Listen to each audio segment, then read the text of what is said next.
कांग्रेस के राष्ट्रीय अध्यक्ष मल्लिकार्जुन खड़गे ने सोमवार को लातेहार और हजारीबाग के बहरी में चुनावी सभा को संबोधित किया। उन्होंने देश में तानाशाही शासन लागू करने की कोशिश के लिए प्रधानमंत्री नरेंद्र मोदी पर निशाना साधा और बताया कि अपमान के डर से वह अयोध्या में रामलला प्राण प्रतिष्ठा समारोह में शामिल नहीं हुए। खड़गे ने कहा कि वह दलित समुदाय से हैं, ऐसे में उन्हें अपमानित होने का डर था। यही वजह है कि 22 जनवरी को राम मंदिर के कार्यक्रम में नहीं गए।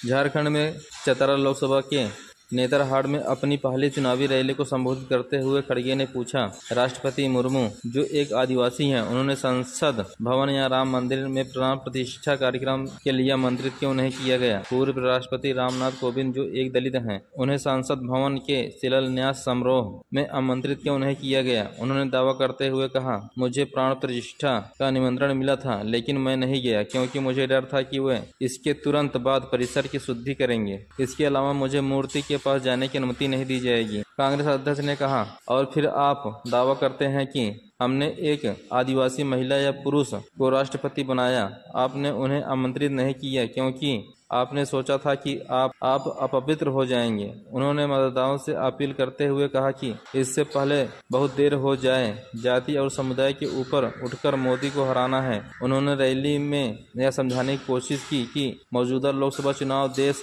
इसके संविधान, लोकतंत्र और अस्तित्व के लिए महत्वपूर्ण है। खड़गे ने मतदाताओं से तानाशाही शासन की अनुमति नहीं देने का अनुरोध किया। कांग्रेस नेता ने बताया कि कैसे आदिवासी मुख्यमंत्री हेमंत सोरेन को झूठे केस में जेल में डाल दिया गया है क्योंकि वह भाजपा के सामने नहीं झुके। इसी दौरान पूर्व सीएम हेमंत सोरेन की पत्नी कल्पना सोरेन ने कहा कि इस बार का चुनाव तानाशाही ताकतों और जनता के बीच है। इस चुनाव में हमारी जनता प्रचंड जीत की ओर बढ़ रही है। कल्पना ने कहा, जब उन्होंने भाजपा मतदाताओं को घर और पेंशन देने से इनकार कर दिया तो हेमंत के नेतृत्व वाली सरकार ने गरीबों को घर देने के लिए आवास योजना और पेंशन योजना शुरू की थी।